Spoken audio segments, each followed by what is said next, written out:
டாஸ்மாக் முறைகேடு மற்றும் மோசடிகளை நியாயமாக விசாரித்து தவறு செய்தவர்கள் மீது உரிய நடவடிக்கை எடுக்க வேண்டும் என தமிழக வெற்றிக் கழகத்தின் நிறுவன தலைவர் விஜய் வலியுறுத்தியுள்ளார். இதுகுறித்தான கூடுதல் விவரங்களை வழங்குவதற்காக நமது செய்தியாளர் கீதன் இணைப்பில் இருக்கிறார். வணக்கம் கீதன், கூடுதல் விவரங்கள். வணக்கம். குறிப்பாக அண்மையில் அமலாக்கத்துறை, தமிழ்நாடு டாஸ்மாக் தலைமை அலுவலகம், அதே போல பல்வேறு மதுபான தொழிற்சாலை அலுவலகங்கள் உள்ளிட்ட இடங்களில் சோதனை மேற்கொண்டது. இந்த சோதனையின் முடிவில் 1000 கோடி ரூபாய் அளவிற்கு முறைகேடுகள் நடந்திருப்பதாக அமலாக்கத்துறை சார்பில் அறிக்கை வெளியிடப்பட்டது. இது குறித்து தற்பொழுது தமிழக வெற்றிக் கழக தலைவர் விஜய் ஒரு அறிக்கை ஒன்றை வெளியிட்டிருக்கின்றார். குறிப்பாக டாஸ்மாக் முறைகேடு மற்றும் மோசடிகளை நியாயமாக விசாரித்து உரிய தவறு செய்தவர்கள் மீது உரிய நடவடிக்கை எடுக்க வேண்டும் என்று அதில் குறிப்பிட்டிருக்கின்றார். குறிப்பாக டாஸ்மாக் பணியாளர்களை பணியமர்த்துதல், இடமாறுதல் செய்தல், வாகனங்களுக்கான டெண்டர், பார் உரிமம் வழங்குவது உள்ளிட்ட கடைகள் விற்பனை உள்ளிட்ட ஒவ்வொரு மதுபாட்டிலுக்கும் மேலும் 10 முதல் 30 வரை கூடுதல் தொகை வைத்து விலை வைத்து விற்பனை செய்தது.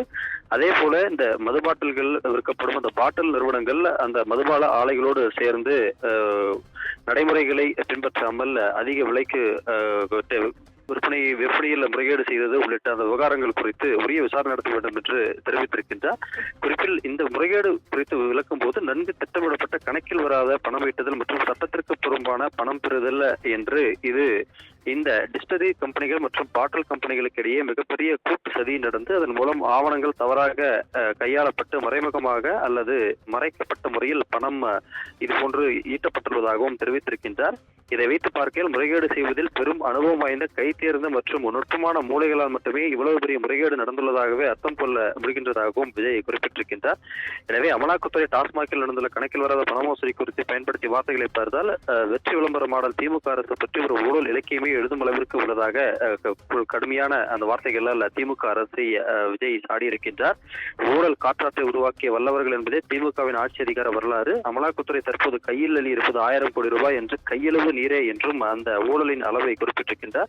இன்னும் தீவிரமாக ஆழ்ந்து பார்த்தால் இந்த டாஸ்மாக் முறைகேட்டில் மட்டுமே சிறு மீன்கள் முதல் திமிலங்கள் வரை சிக்கும் என்றும் அவர் குறிப்பிட்டிருக்கின்றார். அதே போல குறிப்பாக மேலும் இது போன்ற முறைகேடு விட்டோட பணம் தான் 200 தொகுதிகளை வெல்வோம் என்பதற்கு திமுக தொடர்ந்து கூறி வரக்கூடிய அந்த சட்டமன்ற தேர்தல் வெற்றிக்கான அடிப்படையாகவும் பார்க்க வேண்டியதாகவும் குறிப்பிட்டுள்ள அவர் கண்டிப்பாக மக்கள் நிச்சயம் தேர்தலில் திமுகவை ஒதுக்கி தள்ளுவார்கள் என்பதையும் இதன் மூலம் உறுதியாக தெரிவித்துக் கொள்வதாகவும் அவர் குறிப்பிட்டிருக்கிறார். கூடுதல் விவரங்களை வழங்கியமைக்காக நன்றி கீதன்.